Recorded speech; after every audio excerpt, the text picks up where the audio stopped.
Good morning. Today is Wednesday, October 19th, 2022.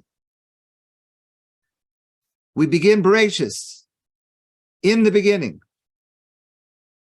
And we start with a basic question, a fundamental question. Why are we here? If God is perfect, that means that God is not lacking anything. God doesn't need anything. Why did God feel the need to create the world and the universe?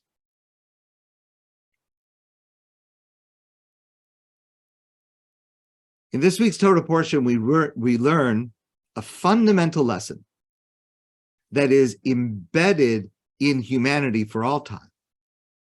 Before creating Adam and Eve, Adam and Chava, God says, after creating Adam alone, Lo tov heyos ha'adam levado, it's not good for man to be alone. Esa lo ezer kenegdo, I will make for him a helper who will be opposite him, so that they will work together as a couple.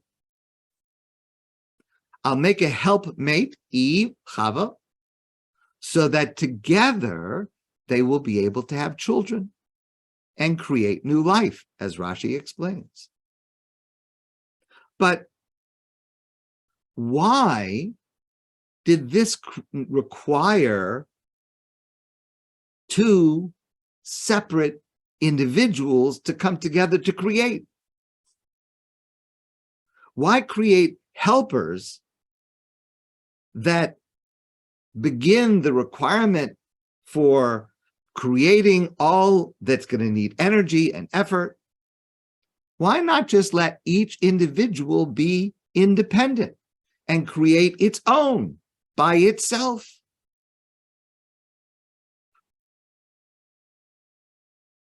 Maybe there could have been a way for each individual to create another individual capable of doing everything on their own independently, including having their own children. There's a classic answer that's given to this, name of Rabbi Chaim Volozhin. This is the essence of man.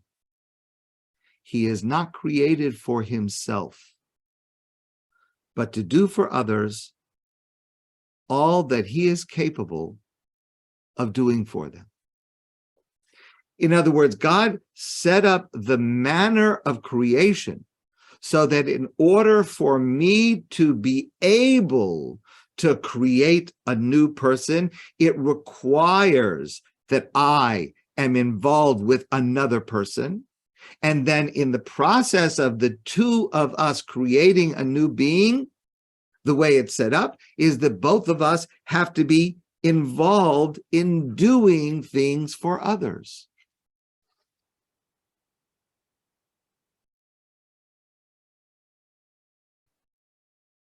Rabbi Yissocher Frand writes about this. We as human beings come into this world as the most self-centered creatures ever created. Babies think about one thing and only one thing, their own comfort.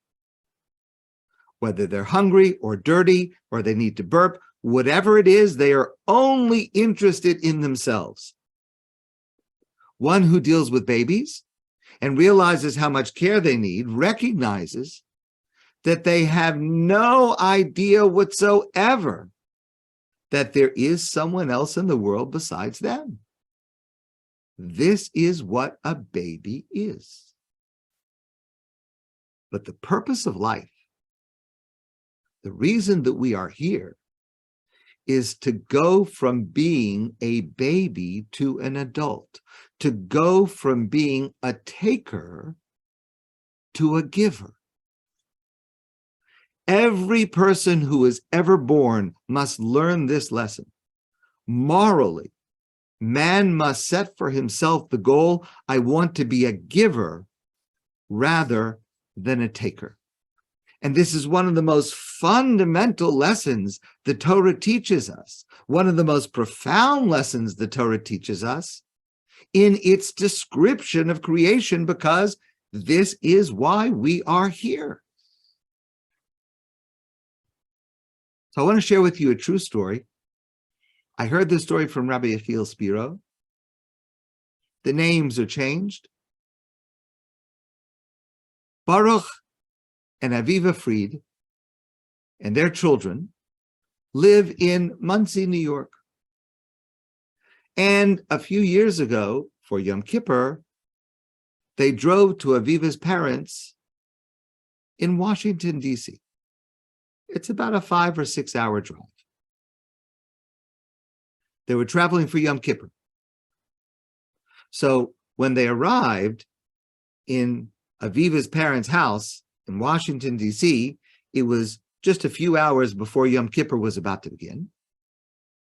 They realized that they had forgot at home their medicine for their son. Their son suffered from a very serious illness. It was controlled by this medicine, but the medicine was absolutely essential. This was a very rare disease, and finding the medicine is a very, very difficult thing. It's not covered, it's not carried in pharmacies or hospitals. It's the kind of thing where there are only a few places in the world to get it. So, of course, they're very nervous. They called the local pharmacies. Nobody has it. And they realized that if their son did not have this medicine, he would be seriously ill. If they couldn't find the medicine, they would have to drive back all the way to Monsey, meaning they would be driving on Yom Kippur. Okay, if it's necessary to save their son's life, which is actually the situation, they would have to do that. But they had one idea. They belonged to a small group of families who had a child with this condition and took this medicine, a very small group. So they were able to find the name and the phone number of another family in Baltimore with a child with the same disease taking the same medicine. Baltimore is about an hour drive away from Washington. So they called this name. They didn't know the name at all. All they had is a name and a phone number, but they called this name, and they called a man named Shmuel Samuels. And they said to him, Shmuel Samuels, do you have this medicine? Yes, we have the medicine. We have enough of it. Would you like to borrow some until you can get home? Yes, we have enough to lend to you. Fantastic. But there was not enough time for Baruch to drive to Baltimore and then to drive back home before Yom Kippur. Again, if that's the only way to save their son's life, they would do it. But there was not enough time because it's getting close to Yom Kippur. So Shmuel says, it's okay. I'll meet you halfway. And they make up a meeting place that's halfway where Baruch is going to meet Shmuel and to be able to get the medicine, and both of them are going to be able to go back home in time for Yom Kippur. It's an amazing act of kindness, and it's for a stranger, and it's right before Yom Kippur. Things are certainly very hectic and very busy. Okay, it's a beautiful thing. They decide on a meeting place, and Baruch arrives, and he sees this man, Shmuel, standing by his car, and inside the car are Shmuel's two sons. They're inside the car. So Shmuel is standing beside his car, and on the hood of the car, he has like a package. He has the medicine, and he had also put together the other medical supplies like gauze pads and alcohol swabs and syringes. Although Baruch did have this, but he provided the full kind of medical supplies that might be needed. Plus, it was all wrapped up in a very beautiful package with a stuffed animal on the side. So they know that this boy is sick. So they're not only giving him his medicine, they're going to give him a toy that he'll be able to take home and enjoy on Yom Tov. What a beautiful act of kindness. What a sensitive act of kindness. So Baruch was kind of overwhelmed. He thanked Shmuel profusely, but now they're really in a rush to each get back to their own homes.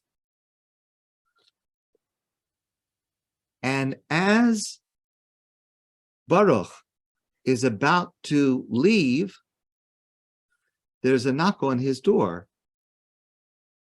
One of the boys runs up to his car one of Shmuel's son's boys had come out of his car and runs up to Baruch's car, and Baruch puts down the window and he has another toy. It's a yellow school bus.